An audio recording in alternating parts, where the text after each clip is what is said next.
G'day my friends, how are you all going today? Hey, Pete's got a bit of a story for you today. We're talking about a couple of adventurous Swiss tourists, hungry for adventure, and they were convinced they could outwit the rule of the Tongariro Alpine Crossing. Hold on to your hats, guys, because what actually unfolded was beyond their wildest dreams, and I'd never heard of it before either. Welcome to the breathtaking landscapes of New Zealand, where our Kiwi hospitality is as warm as the sun shining on the shores of our beautiful country, guys. I'm a Kiwi and I love everything about tourists. I want to talk about something truly magical, guys, the Tongariro Alpine Crossing. This 19.4 kilometre or 12 mile trek is like a world wonder. It's also actually a UNESCO heritage park, and it's famous all around the world for its awesomeness. And as a country as a whole, we basically absolutely adore tourists. And if you're ever in New Zealand, guys, you gotta experience this epic journey. Imagine being surrounded by colossal volcanic peaks, Ngauruhoe, Tongariro, and of course Ruapehu, as you embark on the adventure of a lifetime. It's actually like stepping into a real world fantasy, guys. It's pretty bloody awesome. I love it. But here's the lowdown, my friends. Well, it's all about exploration, having fun, and just having fun with your mates while you're in New Zealand. But remember, guys, we have one golden rule. These trails are strictly for walking and hiking only. And no matter where you're travelling in New Zealand, there's always plenty of signage telling you the do's and the don'ts of a particular track. Because some tracks in New Zealand have cultural significance, others don't, so you've just got to be a little bit careful of what you're doing. And the peculiarity with some of these tracks is that cycling is a definite no-no. Not only can it be a bit tough on the environment, but it's also not cool in the local culture to cycle in some of these special places. Now let's meet our dynamic duo from Switzerland, who are not content with a regular stroll. Nope, wouldn't you know it, these thrill seekers wanted an adrenaline rush. I don't know why they didn't go bungee jumping or something like that, it's beyond me, but anyway. And what better place to find it than the Tongariro Alpine Crossing? Now my friends, imagine this. They boldly dismissed the no biking warnings, and you know what, guys? They decided to pedal their way right through a UNESCO World Heritage Site. Wow! It's like saying, who needs signs? And ignoring the designated walk-only policy, they thought they'd crank up the excitement by adding the whir of bike wheels to the symphony of nature. Can you believe the audacity of these guys? I think it's like trying to have a party in a public library. Everyone knows you should be quiet, but you'll always get one person who thinks they know the rules better than the rest. But you know what? They were caught in action by walkers on the crossing. This video footage paints a vivid picture of these bloody daredevils saying to all the rules.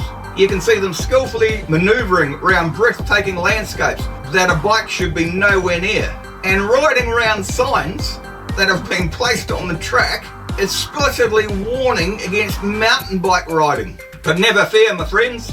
In a swift and decisive move, our Department of Conservation, and we call it DOC, took immediate charge of the situation.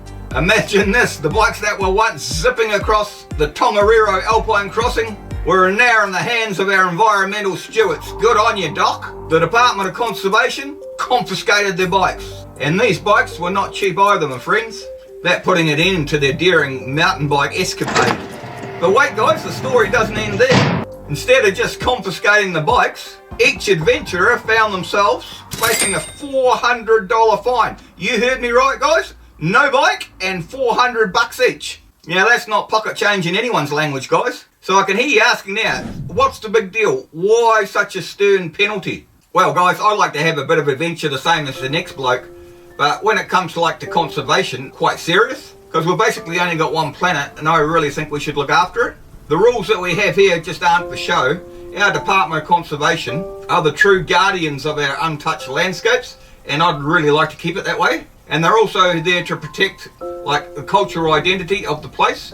In New Zealand, we don't just have mountains and rivers. These hold a special significance to the local Maori people. And if you're coming to visit us, like I said before, we love tourists. But just all we ask is just to respect the local culture. And at the end of the day, everyone can have a beer and have a good time. So when the Department of Conservation stepped in, confiscated both of their bikes and gave them a $400 fine each, it wasn't about taking the joy out of the journey.